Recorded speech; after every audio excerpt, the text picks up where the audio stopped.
안녕하세요. 저는 고향에서 반찬 가게를 운영하는 40대 여자입니다. 늘 사연을 듣기만 하다 처음으로 이렇게 글을 써보네요. 사실 저는 결혼에 한번 실패한 아픔이 있는 사람인데요.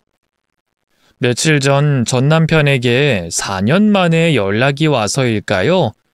옛날 생각이 나면서 괜히 속이 시끄럽더라고요. 재결합을 고민한다거나 그런 건 절대 아니에요. 그 인간과 같이 살던 10년 동안 얼마나 힘들고 끔찍했는데요. 전 남편은 물론 시댁 식구들도 저를 참 모질게 괴롭혔었고요. 그 시절의 저를 생각하면 너무 불쌍해서 지금도 눈물이 날 정도예요.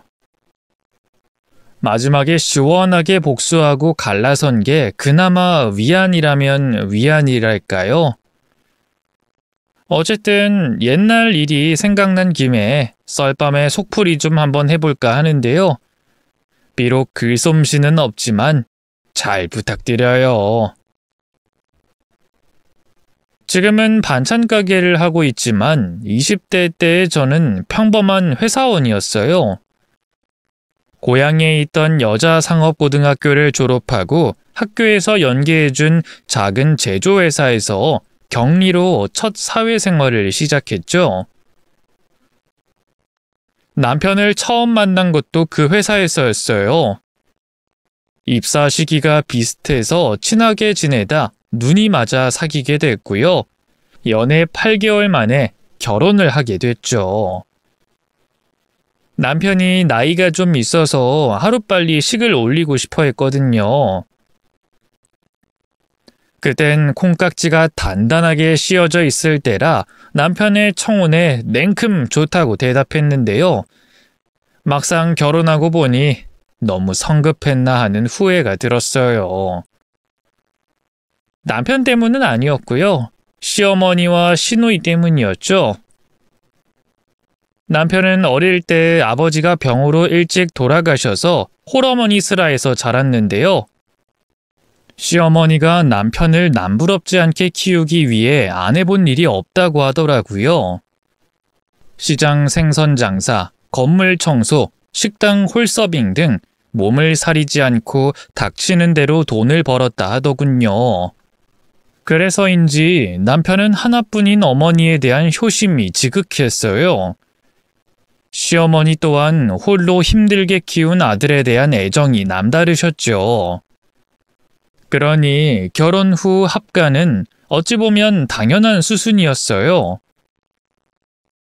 남편은 시어머니와 6살 터울의 어린 여동생을 절대 둘이서만 살게 할 수 없다는 입장이었고요. 그건 시어머니 역시 마찬가지였죠. 친정 부모님은 이 사실을 알고 걱정이 많으셨어요. 특히 엄마는 결혼 자체를 다시 생각해 보길 바라셨네요. 당신도 모진 시집살이로 마음고생을 많이 하셨거든요. 요즘 세상에 합가는 무슨 합가니? 그것도 홀 시어머니의 시누이랑 같이 살라니 그게 너더러 모시고 살라는 거랑 뭐가 달라? 미경아, 너 이 결혼 꼭 해야겠어? 엄마는 아무리 생각해봐도 너무 성급한 것 같다. 만난 지 아직 1년도 안 됐잖아. 그래도 사람을 사계절은 만나봐야지. 나도 그러고 싶은데 성규 씨가 나이가 있잖아. 1살이라도 젊을 때 결혼해서 빨리 아기부터 가지고 싶은가 봐. 그게 태어날 우리 아기한테도 더 좋을 거고. 어쩌겠어. 성규 씨랑 헤어질 것도 아닌데 이 부분은 내가 양보해야지. 그럼 합가라도 잘 얘기해서 없던 일로 하든가. 미경이 너도 엄마가 할머니랑 같이 살면서 얼마나 힘들었는지 알잖아. 난 네가 엄마처럼 사는 꼴 못 본다. 그러면 이 엄마 가슴이 찢어질 것 같아. 엄마가 그렇게까지 말씀하시는데 합가를 이대로 하는 게 맞나 싶더라고요. 생각했던 것보다 훨씬 더 힘들 것 같아서 겁도 났고요. 그래서 슬그머니 남편에게 얘기를 꺼내봤는데요. 처음엔 누굴 불효자식 만들 셈이냐면서 화내던 남편도 저희 친정엄마가 결혼까지 반대할 것 같다고 하자 한 발 물러나더라고요. 장모님 생각이 그렇다면 알겠어. 나도 어머니한텐 한번 말씀드려볼게. 같이 사는 건 좀 그렇고 근처 사는 걸로 타협해보자고. 갑자기 입장 번복해서 미안해. 오빠, 어머님께 잘 말씀드려봐 주라. 남편이 시어머니께 어떻게 얘기를 전했는지 모르겠지만 결과적으로 합가는 없던 일이 됐어요. 저와 남편은 시댁에서 차로 20분 거리에 있는 아파트 단지에서 신혼생활을 시작했고요. 친정 부모님도 그제야 한시름 놓으셨죠. 그때까지만 해도 저는 모든 일이 잘 해결된 거라고 생각했어요. 그런데 웬걸, 신혼여행을 다녀오자마자 시어머니의 예상치 못한 공습이 시작됐습니다. 시어머니는 매일같이 집으로 찾아오셨어요. 출근 전부터 비밀번호를 풀고 들어와 자기 집 부엌에서 하듯이 아침상을 차리셨고요. 퇴근 후에도 집에 와보면 시어머니가 이미 저녁 준비를 하고 계셨죠. 말로는 맞벌이인 저희 부부가 안쓰러워 끼니라도 챙겨주겠다 하신 건데요. 생각해보세요. 세상에 어느 며느리가 시어머니가 해준 밥상을 편안한 마음으로 가만히 받고만 있겠어요. 결국 저도 새벽같이 일어나 시어머니 오기 전에 집을 정리하고 밥을 안 칠 수밖에 없었고요. 퇴근 후에도 만사 제쳐두고 집에 돌아와 시어머니를 도왔죠. 남편은 안 그래도 된다며 저를 말렸지만 그건 자기는 친아들이니까 그런 거고요. 며느리인 제 입장에선 아무래도 눈치가 보였네요. 그래도 자취 경력이 제법 있어서 살림이 크게 어렵다고 생각해 본 적은 없는데요. 아무래도 시어머니 눈에는 마음에 차지 않는 부분이 많았나 봐요. 칼질이 왜 그렇게 굼뜨냐, 밥은 또 왜 이렇게 되냐, 꾸지람을 듣는 게 일상이었고요. 청소나 빨래가 조금만 미진해도 눈총을 받기 일쑤였죠. 처음엔 다 제가 부족한 탓이라고 생각했어요. 하루빨리 집안 살림이 손에 익어 능숙해지면 그땐 시어머니도 저를 예뻐해 주실 거라고 믿어 의심치 않았죠. 하지만 애초에 첫 단추부터 잘못 깨어진 거라는 걸 깨닫기까진 오랜 시간이 걸리지 않았네요. 그날은 결혼하고 처음 맞이하는 시어머니의 생신이었어요. 분위기 좋은 식당에서 외식을 할까 하다가 제가 직접 생일상을 차려보기로 했어요. 저와 비슷한 시기에 결혼한 친구가 한 명 있었는데 그 친구가 시어머니 생신상을 차려드리고 엄청 칭찬받았다는 얘기를 들었거든요. 저도 이번 기회에 시어머니한테 점수 좀 딸 수 있는 기회라고 생각했죠. 그래서 일부러 회사에 연차까지 내고 전날부터 시어머니 생신상을 준비했어요. 미역국, 잡채, 갈비찜은 기본이었고요. 고기 반죽과 밤을 사다가 손 많이 가는 수제 떡갈비와 김부각까지 만들었어요. 둘 다 시어머니가 좋아하는 음식이라고 해서 말이죠. 남편은 회사를 쉬지 않았기 때문에 뭐 특별히 도와줄 수 있는 게 없었어요. 그래서 제가 예약해둔 떡 케이크만 퇴근길에 찾아와 달라고 부탁했죠. 그리고 그날 저녁, 저희 부부와 시어머니, 그리고 시누이까지 온 가족이 식탁에 둘러앉았어요. 시어머니는 제가 차린 생일상을 보고도 무덤덤한 표정이었네요. 오히려 뭐 힘들게 이런 걸 준비했냐고 인상을 쓰셨어요. 아이고, 이 늙은이 생일이 뭐라고 이렇게 상다리가 휘어져라 차렸어. 이걸 다 누가 먹으라고? 조금씩만 드세요, 어머님. 남는 건 뒀다가 두고두고 먹을게요. 어머님이 떡갈비 좋아하신다고 해서 만들어봤는데 어떠세요? 내가 떡갈비 좋아한다고 누가 그래? 이이가 그러던데요? 아닌가요? 좋아야 하지.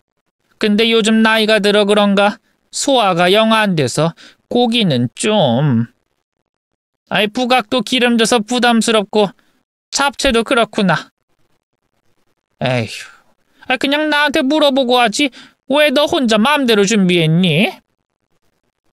생각지도 못한 시어머니의 타박이 당황스러웠어요. 그래도 수고했다 한마디 정도는 해주실 줄 알았는데 말이죠. 남편도 민망했는지 슬쩍 나서서 저를 두둔해 주더군요. 아이, 어머니, 그래도 이 사람이 회사까지 쉬고 힘들게 준비했잖아요. 성의를 봐서 좀 드세요. 네? 아이, 누가 안 먹는다니? 이걸 다 버릴 수도 없고 먹긴 먹어야지. 시어머니는 마지못한 표정으로 식사를 시작했어요. 하지만 젓가락으로 깨작거리기만 하다가 갑자기 물에 밥을 말아버리더군요. 난 그냥 김치랑 먹을란다. 내 입엔 이게 제일 맛있어. 그 말에 참았던 눈물이 왈칵 쏟아지더라고요. 결국 밥을 먹다 말고 혼자 방에 들어가서 서러운 마음을 달랬죠. 문 너머로 남편이 시어머니를 달래는 목소리가 들려왔네요. 어머님이 이해하세요. 그 사람이 여우보다는 곰과라서. 뭘 하든 우직하고 성실하기만 하지 센스도 없고 서툴러요. 가르치기 많이 힘드시죠? 그래, 말도 마라. 이건 하나를 가르치면 열을 배우는 게 아니라 하나도 제대로 못하니 원. 오늘만 해도 그래. 생신상을 차릴 거였으면 나한테 미리 언지를 주고 뭘 먹고 싶은지 물어보는 게 기본 아니니? 그냥 순 자기 먹고 싶은 것만 잔뜩 차리는 게 생일상이야? 그래놓고 내가 싫은 소리 좀 했다고 쌩하니 지 방으로 들어가는 꼴 좀 보라지. 저 사람도 어머니한테 미안해서 그러는 걸 거예요. 제가 잘 타이를 테니까 어머니도 그만 마음 푸세요. 시어머니 앞에서 아무렇지 않게 저를 깎아내리는 남편이 너무 야속했어요. 남편은 내 편이 아니라 남의 편이라 남편이라더니 그 말이 사실이었구나 싶었죠.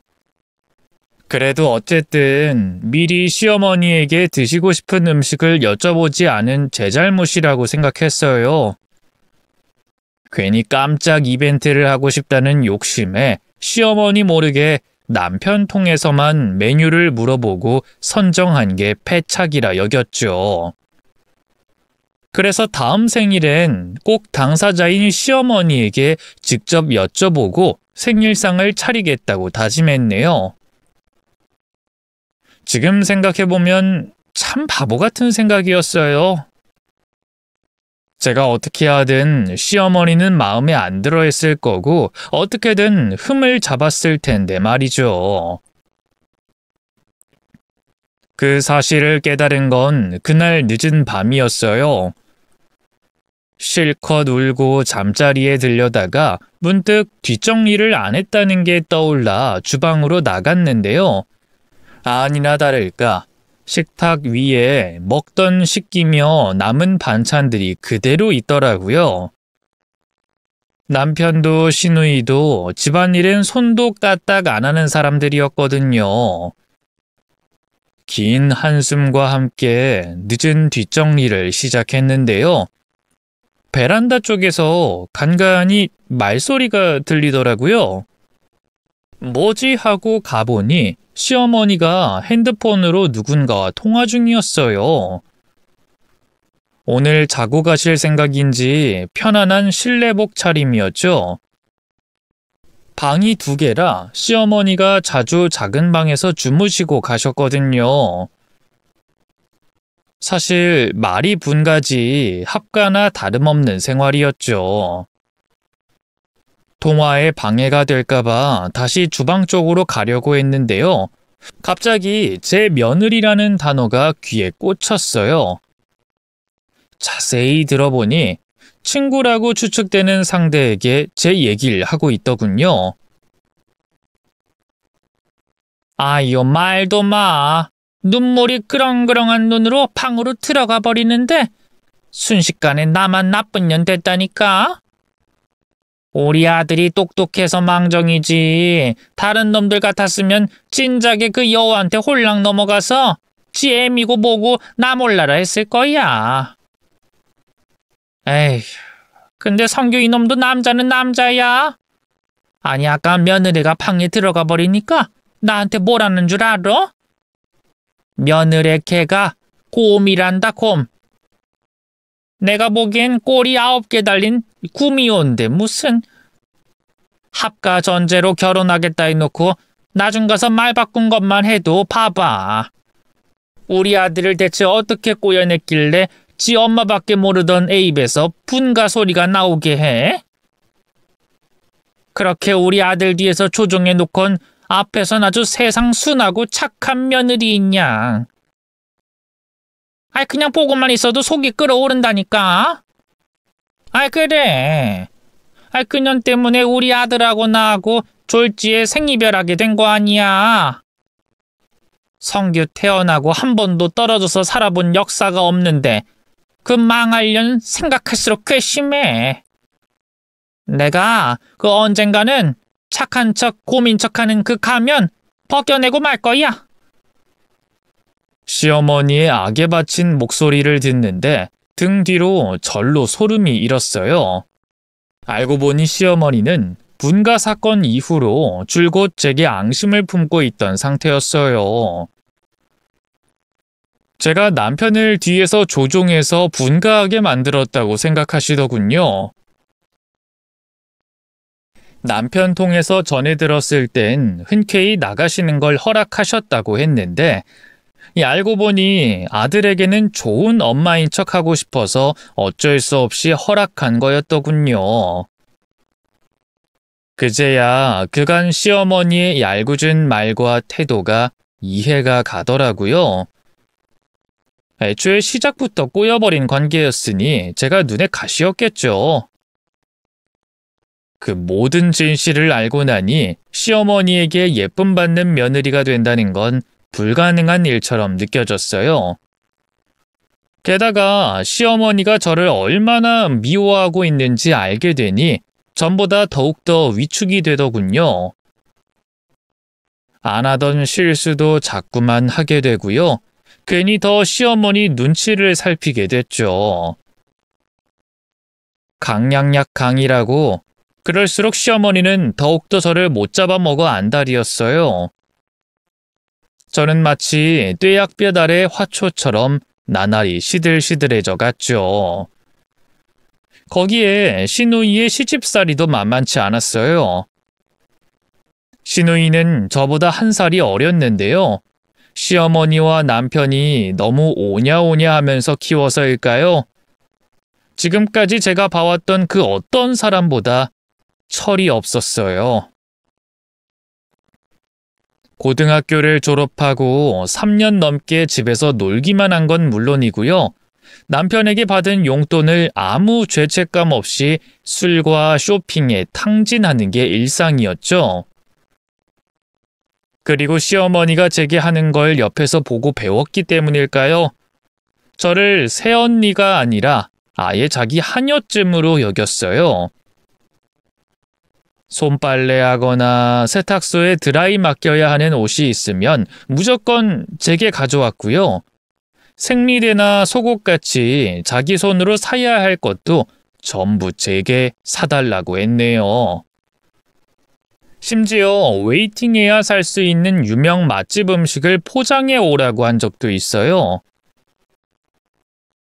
그리고 한창 놀기만 하던 시누이가 뭐라도 해보겠다고 뒤늦게 간호조무사 학원에 들어갔는데요.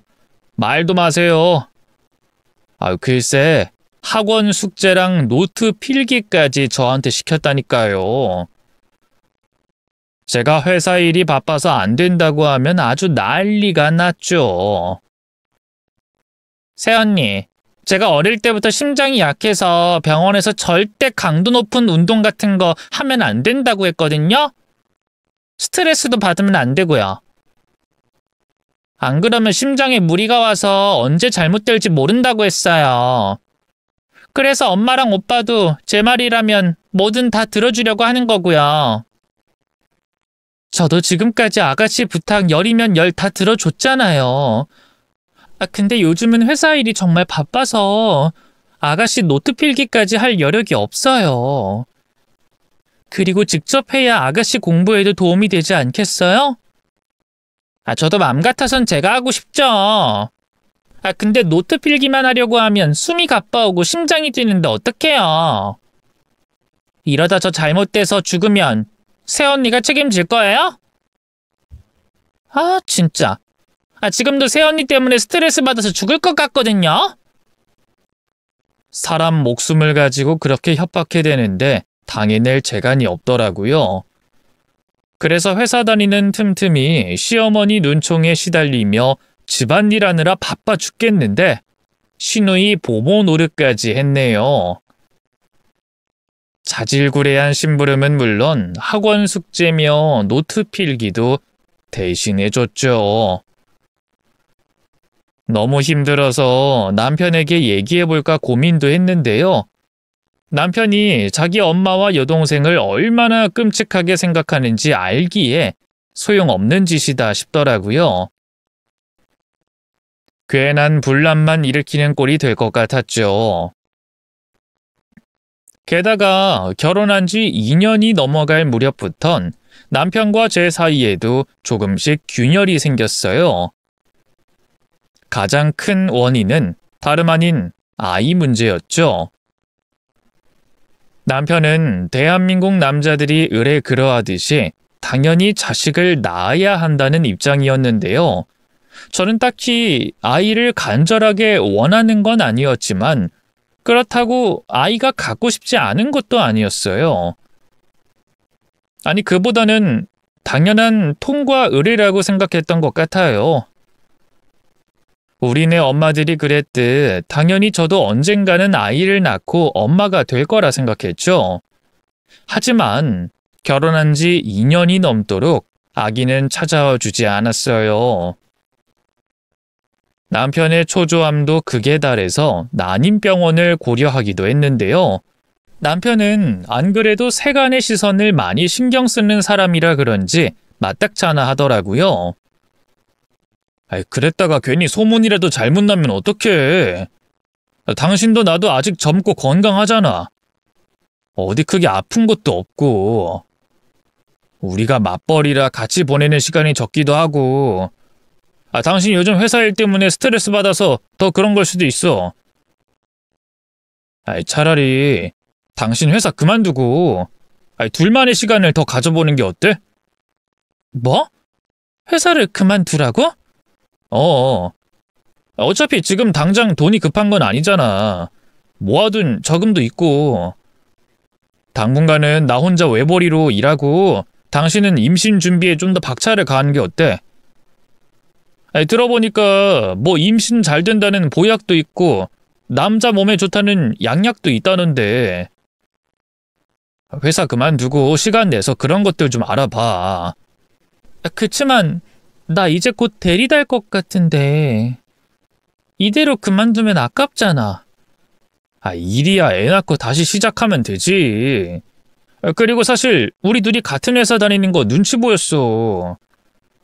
부부 둘이 돈을 2배로 타간다는 생각 때문인지 승진 누락도 있는 것 같고. 내가 아직도 대리라는 게 말이 돼? 남편은 생각보다 강경한 태도로 제게 전업을 강요했어요. 임신 준비도 임신 준비지만 부부 둘이 같이 회사를 다니는 것 때문에 승진해서 불이익을 받는다고 생각하는 것 같았죠. 결국 전 회사를 그만두고 임신 준비에 전념하려 했는데요. 그때부터 진정한 시집살이 지옥문이 열렸네요. 회사를 그만둔다고? 그래, 잘됐다. 안 그래도 네 살림 솜씨가 마음에 안 들었는데 이번 기회에 나한테 살림 좀 배우렴. 특히 요리 말이야. 사실 네가 한 음식이 너무 엉망이라 성규가 집에서 밥 먹는 게 곤욕스럽다고 했었거든. 네? 그이가 그런 말을 했어요? 아이, 그래. 남자들은 결혼하면 살이 더 찐다는데 걘 그대로인 거 보면 모르겠니? 사람은 누구나 어릴 때부터 먹던 엄마 밥이 제일 입에 맞잖아요. 남편 역시 마찬가지였어요. 제가 한 음식보다는 시어머니가 해주신 음식을 더 잘 먹고 좋아했죠. 그건 누가 잘하고 못하고의 차이가 아니라 그냥 단순한 취향의 문제일 뿐인데, 어쨌든 시어머니는 제가 남편의 입맛에 맞는 완벽한 밥상을 차리길 바랬어요. 그래서 제가 일을 그만두고 나서부터 혹독한 요리 수련이 시작됐죠. 그뿐만이 아니었어요. 시어머니는 자신과 시누이가 사는 집 청소와 살림도 전부 제게 떠맡겼어요.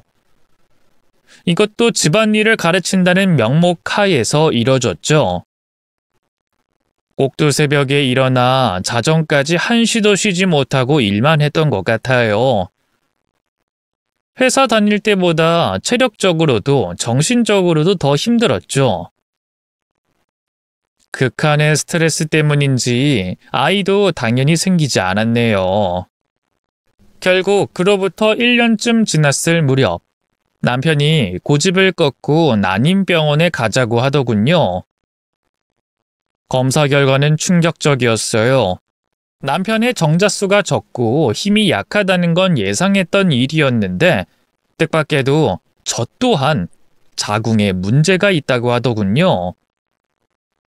자궁이 너무 약해서 착상이 잘 되지 않는 몸이라고 하더라고요.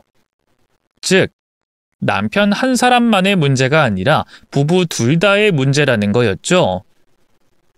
그래도 포기하지 않고 꾸준히 난임병원을 다니면서 시험관과 인공수정을 시도했는데요. 결과는 전부 실패였어요. 나중엔 남편도 저도 2세 계획을 포기하게 됐죠. 그 뒤로 시어머니의 괴롭힘은 더욱 심해졌어요. 문제가 있는 건 남편과 저 둘 다였는데 마치 저 때문에 아이가 안 생긴 것인 양 몰고 갔죠. 결국 애가 생기고 말고는 다 여자 문제인 거야. 성규 애비는 뭐 성규랑 달랐을 것 같아? 오히려 성규보다 더 비실비실거리는 사람이었어. 그런데도 내가 건강하니까 성규는 물론이고 주연이까지 거뜬하게 나은 거 아니니?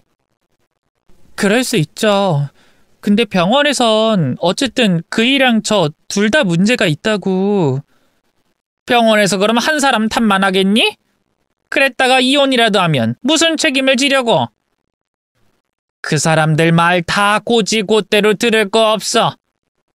내가 옛날에 텔레비전에서 봤는데 남자 정자는 수 자체가 압도적으로 많기 때문에 나이 먹어도 큰 문제 없댔거든. 근데 여자는 조금만 나이 들어도 건강한 난자 생성 자체가 안 된다더라.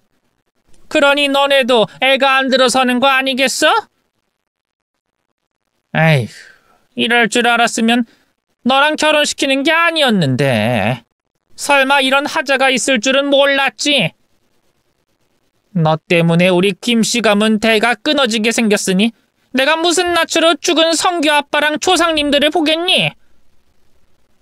시어머니는 불임의 원인을 제게 있다고 여겼어요. 남편에게도 문제가 있다고 말해봤자 두 귀를 꽉 막고 듣지 않으셨죠. 그리고 걸핏하면 제게 하자 있는 여자라는 둥, 씨바지를 들여야 한다는 둥 막말을 하셨네요. 처음엔 그러지 말라 말리던 남편도 나중엔 아무 말도 하지 않더군요. 참 서글프고 외로웠어요. 자연스럽게 남편에게 남아있던 일말의 애정도 싹 씻겨 내려가 버렸죠. 그러던 어느 날, 제 인생에 큰 전환점이 찾아왔어요. 그 계기는 다름 아닌 남편 때문이었죠. 글쎄 남편이 언젠가부터 출근을 하지 않고 집에만 있는 거예요. 회사에 뭔 일 있냐, 길게 휴가라도 냈냐 물어봐도 묵묵부답이더니 한 일주일쯤 지났을까요? 실은 회사를 그만뒀다는 청천벽력 같은 소리를 하더군요. 그게 무슨 말이야? 회사를 그만뒀다니 갑자기 왜? 이번에도 과장 승진 떨어졌잖아. 나 말고 최 대리가 된 게 생각할수록 괘씸하더라고. 내가 그 회사에서 일한 지 벌써 6년이 넘었는데 아직도 대리라는 게 말이 돼?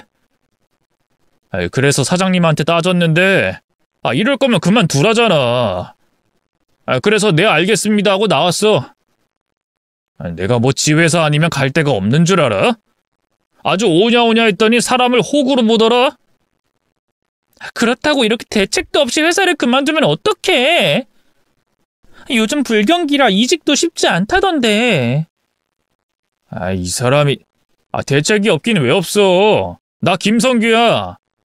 오라는 회사 새 곳 했으니까 걱정하지 마. 조만간 더 좋은 회사로 재취업할 거야. 그러나 호언장담한 것과 달리 남편은 6개월이 넘도록 아무 회사에도 들어가지 못했어요. 본인도 점점 초조해지는 것 같아 아무 말도 못했는데요. 당장 내 식구가 먹고 살 길이 막막해진 판에 걱정이 안 될 수가 없었네요. 저금해둔 돈도 조금씩 바닥을 드러내고 있었죠. 목구멍이 포도청이라고 결국 저라도 뭐든 해야 했어요.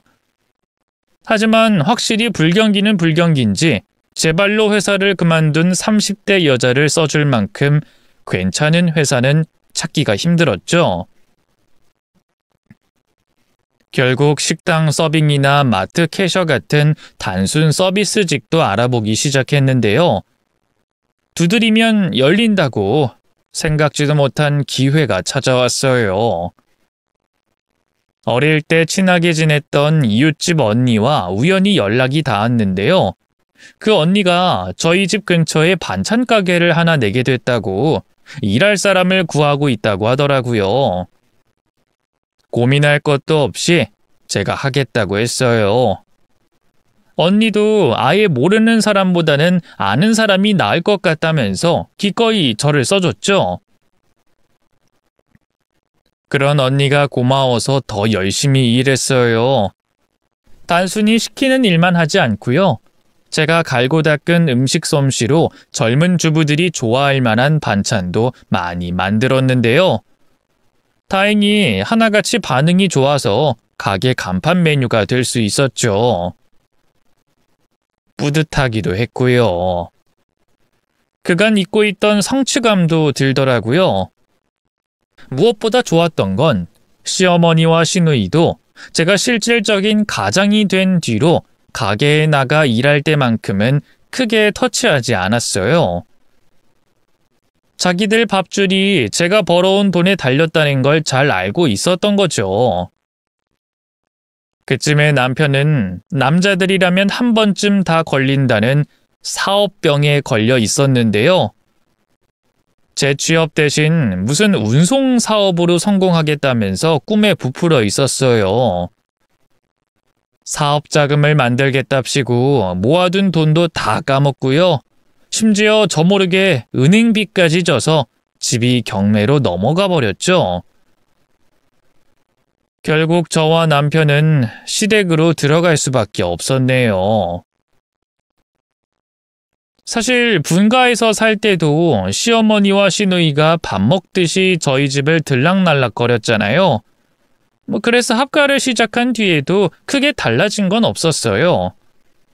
하지만 정신이 바짝 들긴 하더라고요.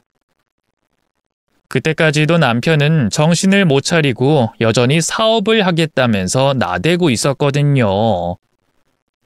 어떻게든 남편을 한자리에 묶어둬야 했죠. 안 그러면 하나 남은 시어머니 집마저 잃게 될 위기였으니까요. 고민 끝에 제 반찬 가게를 따로 차리기로 했어요. 가게는 저렴한 곳을 구해 월세로 빌리고 자재며 도구 같은 것도 전부 중고로 받아다 쓰면 어떻게든 될 것 같더라고요. 그래서 하루 날을 잡고 남편에게 말했네요. 여보, 나 지금 일하는 가게 나와서 독립할까 해. 가게도 어느 정도 자리 잡았고 진이 언니도 가게 그렇게 클 수 있었던 거 다 내 덕분이라면서 아낌없이 도와주겠다네? 그래? 근데 독립하면 괜히 돈만 더 깨지는 거 아니야? 물론 처음에 가게 구하고 필요한 거 이것저것 사다 보면 그럴 수 있는데 당신도 내 반찬 만드는 실력 알잖아. 한 6개월만 있으면 금방 흑자 낼 수 있어. 지금 진이 언니 가게 월 매출이 순이익만 1,000만 원 가까이 되거든? 1,000만 원? 반찬 가게가 그렇게 돈이 잘 벌려? 다 그런 건 아니고 음식 솜씨도 있어야 하고 마케팅도 잘 해야 하지. 걱정하지 마. 둘 다 자신 있으니까. 그러니까 나 믿고 당신도 좀 도와주면 안 될까? 우리 같이 한번 해보자. 제 설득에 남편도 반찬 가게 창업에 동의했어요. 그렇게 저희 둘이 밤낮으로 발품을 팔아 목 좋은 곳에 가게 하나를 낼 수 있었죠. 처음엔 파리만 날렸는데요. 무료 반찬 나눔, 시식회 같은 걸 과감하게 시도해서 손님들을 일단 많이 끌어들이려고 노력했어요. 그 결과 반찬 맛에 반한 손님들이 단골이 되어줬고요. 그분들이 또 입소문을 내주면서 점점 손님들이 늘어나게 됐죠. 그 결과 창업한 지 3개월 만에 영업 매출이 흑자로 돌아섰고요. 약 1년쯤 지났을 땐 꿈에 그리던 월 매출 1,000만 원도 달성할 수 있었네요. 정말 얼마나 기뻤나 몰라요. 남편과 부부간의 정은 사라진 지 오래였지만 그래도 나름 동료 간의 의리가 생긴 것 같아 좋기도 했네요. 하지만 그것도 아주 잠깐이었어요. 남편 분수에 맞지 않을 정도로 너무 많은 돈을 벌게 돼서일까요? 남편은 다시 사업병이 도져버렸어요. 자기가 이런 반찬 가게에서 썩고 있을 사람이 아니라면서 언젠가부터 자꾸 밖으로만 나돌기 시작했죠. 대학 동기들과 또 되도 않는 사업 준비를 하는 것 같더군요. 그런 남편이 너무 실망스러워서 설득한다든지 마음을 되돌리고 싶은 생각도 들지 않았어요. 그래서 그냥 마음대로 하라고 내버려 뒀네요. 가게 일 도와주는 아주머니도 따로 있었고 사실 남편은 바지 사장이나 다름없었으니까요.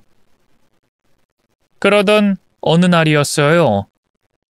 하루는 시어머니가 갑자기 출근하려는 저를 붙잡더니만 시누이에게 결혼할 남자가 생겼다는 게 아니겠어요? 놀랍게도 의사라고 하더군요.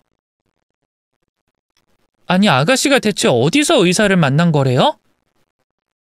우리 주연이 일하던 병원 있잖아. 그 병원 작은 원장이야. 우리 주연이가 다른 건 몰라도 날 닮아서 얼굴 하나는 기가 막히게 예쁘잖니.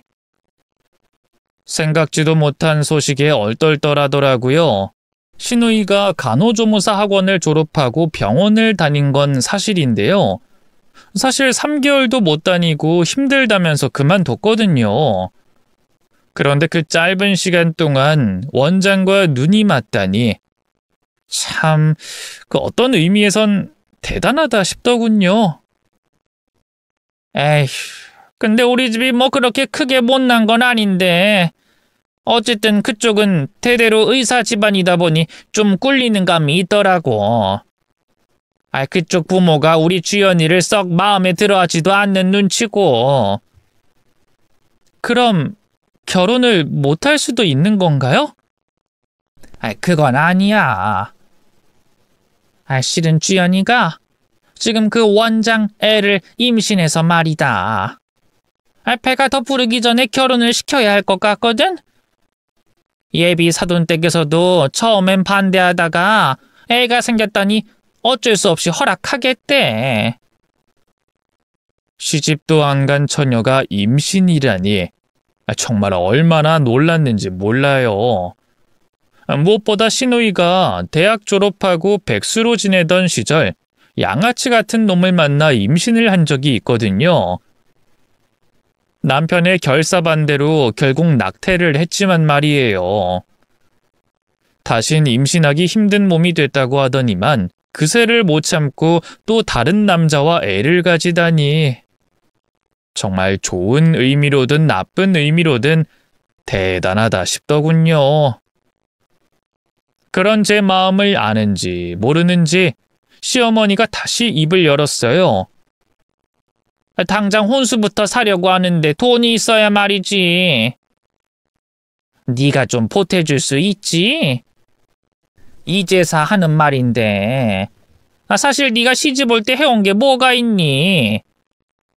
너희 부모도 변변한 재산 하나 없고 너도 사회초년생이랍시고 떨렁 신혼집 장롱이랑 세탁기 정도만 해왔었잖아. 이제 반찬 가게 하면서 돈도 많이 벌었겠다. 좀 갚아야지. 안 그래? 신혼집 살 때 제가 모아둔 돈 3천만 원도 들어가긴 했는데요. 물론 그이가 사업한다고 다 날려버리긴 했지만요. 제 말대꾸에 시어머니가 눈을 가늘게 떴어요. 그래서 지금 뭐 한 푼도 못 내놓겠다 이거야? 돈을 그렇게 많이 벌면서? 한 식구끼리 그러는 거 아니다, 알아? 제가 언제 안 드리겠대요. 당연히 해야죠. 그래? 혼수 비용 다 네가 낼 수 있다는 말이지? 암요, 해야죠. 그럼 혼수 다 사고 나서 저한테 금액 말씀해 주시면 입금할게요. 이번에 가게 권리금이 올라서 그거 내고 어쩌고 하는 바람에 당장은 현금이 없거든요. 그 이 카드 어머님이 갖고 계시죠? 그 카드로 우선 결제하면 이달 장사 정산 끝나는 대로 바로 드릴게요. 그래. 아유, 이제야 말이 좀 통하는구나. 시어머니는 신바람난 얼굴로 돌아섰어요. 그리고 그날부로 시누이와 함께 미친 듯이 쇼핑을 하는 눈치더군요. 아무래도 의사 집안에 시집가는 만큼 무시당하고 싶지 않았나 봐요. 냉장고, 세탁기, TV 같은 기본적인 가전제품은 물론이고요. 로봇 청소기, 태블릿 PC 같은 자질구레한 전자기기까지 싹 다 최고급품으로만 사재꼈네요. 남편 명의로 된 카드라서 정확히 얼마나 썼는진 알 수가 없었는데요. 남편 말로는 못해도 1억이 넘을 것 같다고 괜찮겠냐고 하더군요. 생각했던 것보다 금액이 더 셌지만 모아둔 돈이 어느 정도 있어서 적금 깨고 하면 괜찮을 것 같더라고요. 그때만 해도 꿈에도 몰랐어요. 설마 제가 남편에게 이혼을 선언하는 날이 올 줄은 말이죠. 평소처럼 가게로 출근해 일하고 있을 때였어요. 갑자기 친구에게서 전화가 왔는데요. 글쎄, 남편이 호텔에서 웬 젊은 여자와 같이 있다지 않겠어요? 저한텐 분명히 사업 관련해서 얘기할 게 있어 대학 동기들을 만날 거라고 했는데 말이죠. 생각해보니 그쯤에 부쩍 남편 귀가 시간이 늦어지긴 했어요. 낯선 향수 냄새가 날 때도 있었고요. 핸드폰을 보면서 혼자 실실 웃을 때도 있었죠. 설마 하는 마음으로 친구가 알려준 호텔로 향했어요. 호텔 로비에서 초조하게 저를 기다리고 있던 친구가 위층 커피숍으로 저를 안내하더군요.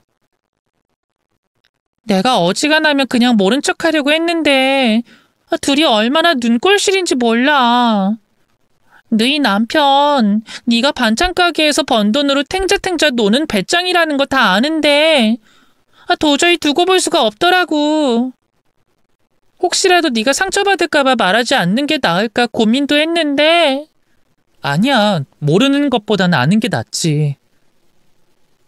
이렇게 전화해줘서 고마워. 친구의 손을 꼭 잡고 호텔 커피숍으로 들어갔어요. 창가 자리에 웬 익숙한 남자가 젊은 여자의 허리를 끌어안고 희희낙낙하고 있더군요. 다름 아닌 남편이었죠. 남편의 커다란 손은 여자의 허리를 바짝 당겨 안은 상태였는데요.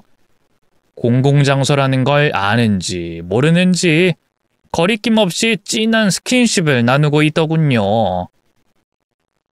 도저히 참을 수가 없어서 그런 연놈들을 향해 달려갔어요. 이내 저를 발견한 남편이 소스라치게 놀라더군요. 당신이 여긴 어떻게... 내가 여기 어떻게 왔는지가 뭐가 중요해? 당신 지금 뭐 하는 거야? 옆에 끌어안고 있는 그 여잔 대체 누구냐고?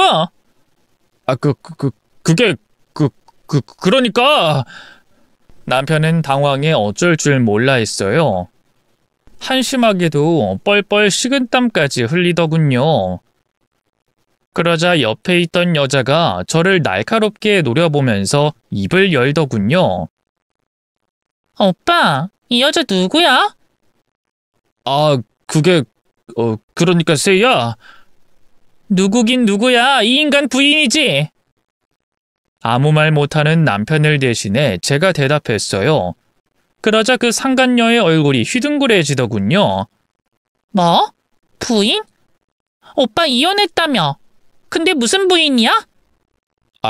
그게 아직 이혼은 못했고. 지금 나 상대로 사기친 거야? 나 상간녀 만든 거냐고. 보아하니 그 상간녀도 남편이 유부남인 걸 몰랐던 모양이에요. 제가 부인이라는 걸 알자마자 길길이 날뛰면서 어쩔 줄 몰라 하더군요. 그 꼴을 보고 있자니 도대체 내가 여기서 뭘 하는 건가 싶더라고요. 그래, 내가 이제 와서 너한테 왜 바람이 났냐고 따져서 뭐 하겠니?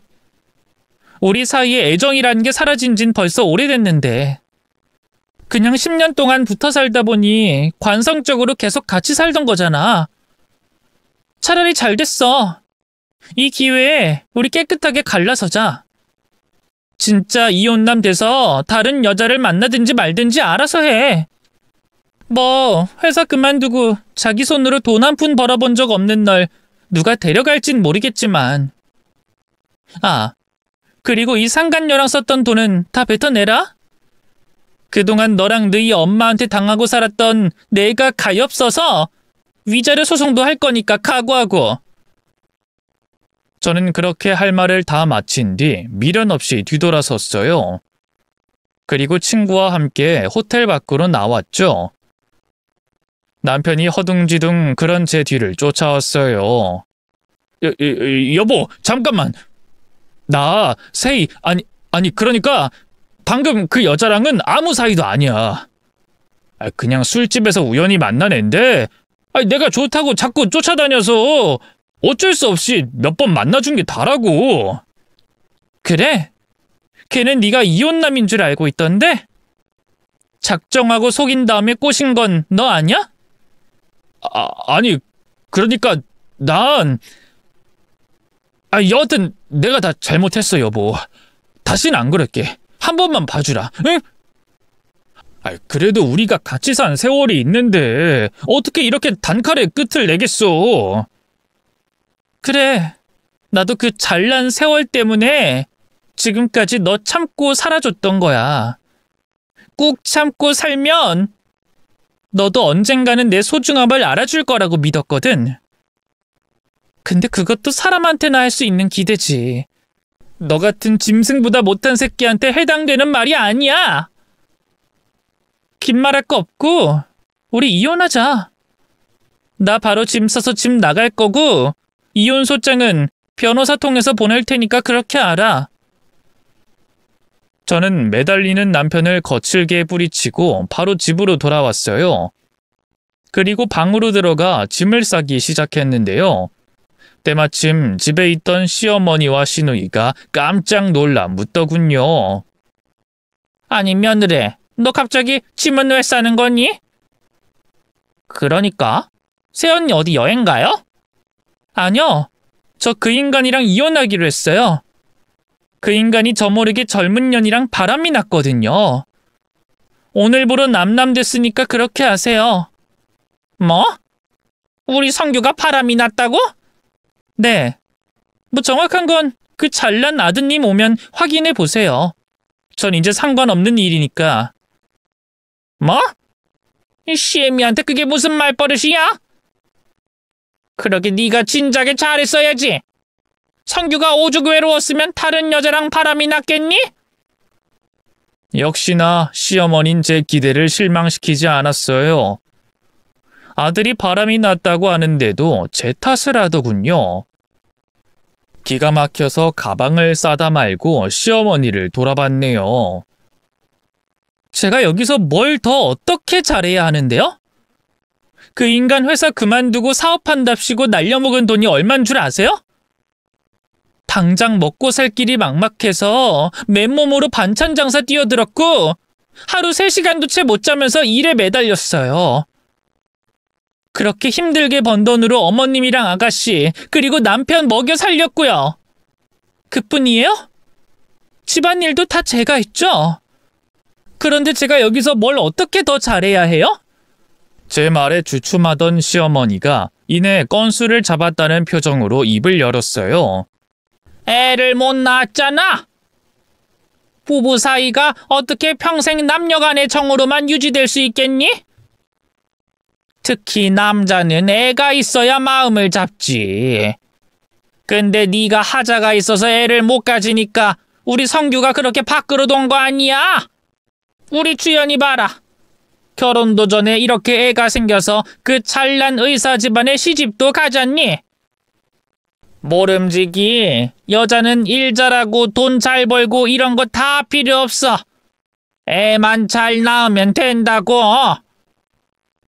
역시나 시어머니는 제가 아이를 못 가진다는 점을 물고 늘어지기 시작했어요.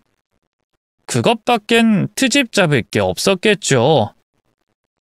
하지만 하다하다 혼전 임신으로 시집가는 시누이랑 비교질을 하다니 기가 막히고 코가 막히더군요. 참나, 몸이 해퍼서 아무 남자애나 갖는 게 자랑인가요? 그 집안에서도 알아요? 시누이가 전에 다른 남자하고도 애 뱉다가 치웠다는 거? 너 어떻게 그런 끔찍한 소리를 입에 담아? 혹시라도 그 집안에 얘기 들어가기만 해? 가만 안 둘 줄 알아? 그럼 앞으로 다신 저한테 함부로 하지 마세요. 안 그럼 그 병원 찾아가서 다 불어버릴 거니까. 저는 최대한 무서운 표정으로 시어머니와 시누이를 노려본 뒤 짐을 마저 싸들고 밖으로 나왔어요.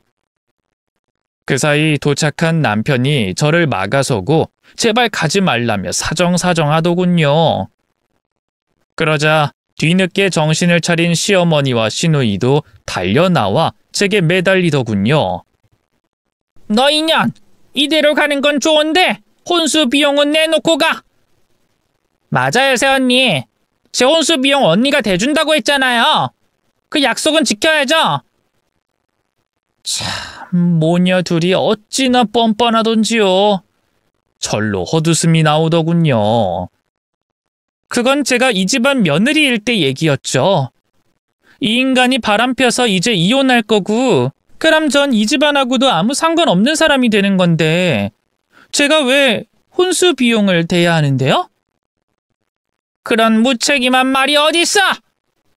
혼수 비용 대준다는 니년 말만 믿고 1억이 뭐야? 거진 2억 넘게 썼는데 그 돈을 다 어떻게 갚으란 말이야? 그건 제 할 바 아니죠.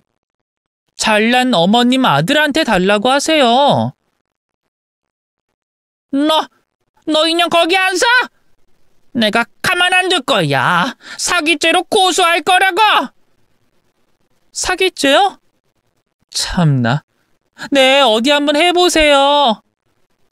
과연 사귀죄 성립이 될 것 같나? 저야말로 남편 바람 피운 걸로 상간자 소송 걸 거고요. 그 병원에도 찾아가서 신호이가 낙태했던 과거 숨기고 사기 결혼한다는 거 다 말해버릴 테니까. 엄마, 새언니 진짜 말해버릴 것 같아. 그냥 더 자극하지 마. 나 전에 낙태했던 거 알려지면 의사 며느리고 뭐고 다 물거품 내는 거라고. 그냥 조용히 보내주자. 돈이야 내가 결혼한 다음에 그 이한테 잘 말해서 주면 되잖아. 신우이는 자기 혼처 자리가 날아갈까봐 겁이 났던가 봐요. 시어머니와 남편을 설득해서 저를 그냥 보내주려고 하더군요. 덕분에 손쉽게 그 지긋지긋한 집구석을 빠져나올 수 있었네요. 그 길로 저는 가게 근처에 집을 새로 구했고요. 저만의 안락한 보금자리를 꾸미기 위해 최선을 다했네요. 그 사이에도 남편은 끈질기게 저를 찾아와서 용서를 빌었어요. 그 상간녀와는 그날 바로 헤어졌다고 제발 이혼만은 하지 말아달라고 사정했죠. 저를 사랑해서 그런 게 아니었어요. 제 돈 때문이었죠. 결국 저는 예정대로 변호사를 선임해 이혼 소송을 진행했고요. 지리한 법적 다툼 끝에 저는 전 남편과 무사히 이혼하고 위자료도 받아낼 수 있었습니다. 가게에 관해선 전적으로 제 능력으로 일궈낸 거라는 게 입증이 돼서 남편은 조금도 그 권리를 주장할 수 없었네요. 이혼한 뒤로도 한동안 남편은 끈질기게 저를 괴롭혔는데요.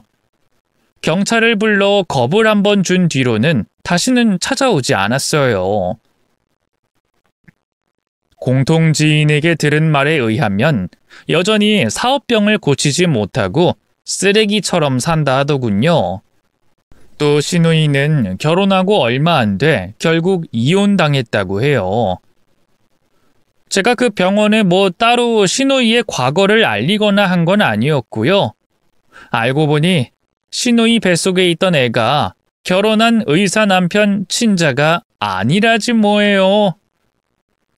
그쪽 시어머니와 남편이 하도 닮은 구석이 없어 의심을 했고요. 신우이 몰래 친자 검사를 해보니 불일치로 떴다 하더라고요. 신우이는 그제야 전에 만나던 남자아이라는 걸 실토하고 용서를 빌었지만 결국 이혼당했다 하더군요. 어떻게 다른 남자애를 의사 자식이라 속이고 결혼할 생각을 했는지 참 간도 크지 않나요? 어쨌든 그렇게 한동안은 근황도 못 듣고 잊고 살았는데 앞서 서두에 말씀드린 것처럼 얼마 전 남편에게서 연락이 왔어요. 다시 만나자는 말을 할까 걱정했는데 그건 아니었고요. 돈을 좀 빌려달라 하더군요. 알고 보니 주식에 손을 댔다가 대차게 말아먹었더라고요. 겁도 없이 사채도 빌려서 빚만 1억이 넘는데요. 다달이 불어나는 이자를 갚지 못해서 사채업자들이 집까지 찾아와 행패를 부린다 하더군요. 나도 염치 없는 거 아는데 한 번만 도와주라. 지금 어머니도 풍으로 들어 누워서 아무 일도 못하시고 미경이는 이혼당한 뒤로 은둔형 외톨이가 돼서 집 방 밖으로 나오지도 않아. 그런 상황에서 사채업자들이 매일같이 집에 찾아오니까 어머니도 미경이도 많이 무서워해. 제발 예정을 생각해서 딱 1억만 빌려주라. 응? 올해까지 원금 못 갚으면 나 장기 매매범들한테 쥐도새도 모르게 팔릴지도 몰라. 1억이 남의 집 개 이름도 아니고 참 쉽게도 입에 올리더군요. 미리 말씀드리지만 당연히 한 푼도 빌려주지 않았어요. 전 남편과 제 사이에 예정이 어딨나요? 옛 앙금이라면 몰라도. 그래서 제게 이렇게 애원할 시간에 나가서 막노동이라도 뛰라고 했네요. 전 남편은 그때까지도 변변한 직업 하나 없이 백수로 살고 있었거든요. 아직도 정신 못 차린 거죠, 뭐. 제 말에 자존심이 단단히 상한 모양이죠. 전 남편은 그때부터 망할년 무슨 년 하면서 걸쭉한 욕설을 내뱉었어요. 너 때문에 내 인생이 망한 거야, 알아? 애초에 너 같은 년 만나지만 않았으면 내 인생 지금보다는 더 잘 풀렸을 거라고. 하다못해 우리 미경이만 그 의사놈이랑 쭉 잘 살았어도 네가 그 병원에 알리니 뭐니 죄를 뿌려서 그 모양 그 꼴이 난 거 아니야? 참나. 내가 없었으면 네 인생은 더 빨리 망했어. 그리고 네 여동생이 이혼당한 것도 자업자득이었다고.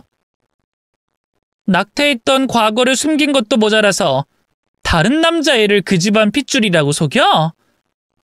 그거 사기 결혼이야. 깜빵 안 간 걸 다행으로 여기라고. 뭐가 어쩌고 어째? 너 진짜 내 손에 한번 죽어볼래? 뭐? 너 지금 나 협박하는 거야? 지금 당장 변호사 선임할까? 또 법정에서 봐야 정신 차리겠니? 제 말에 겁이 났던 걸까요? 전 남편은 그대로 전화를 끊어버렸고요. 전 그런 전 남편의 연락처를 바로 차단해버렸네요. 전 남편과 전 시댁 식구들의 최신 근황을 전해들은 뒤로 마음이 싱숭생숭했던 게 사실이에요. 어쨌든 한때 가족이라는 이름하에 함께 살았으니까요. 하지만 이렇게 썰밤에 제 과거를 쭉 적어 내려가다 보니 새삼스럽게 깨달음을 얻었네요. 전 남편과 전 시댁 식구들이 제게 한 짓이 얼마나 끔찍했는지 말이죠. 그 인간들이 지금 그렇게 사는 건 결국 자업자득, 요즘 애들 말로 내 팔 내 꼴인 거예요. 현재 저는 누구보다 잘 살고 있어요. 반찬 가게도 여전히 손님이 끊기지 않고 있고요. 지금은 분점도 몇 개 내서 월에 벌어들이는 수입만 몇 천만 원에 달해요. 또 최근 좋은 감정으로 만나고 있는 남자도 생겼어요. 전 남편한테 하도 대여서 다신 사랑 같은 건 못할 줄 알았는데 사람은 망각의 동물이 맞나 봐요.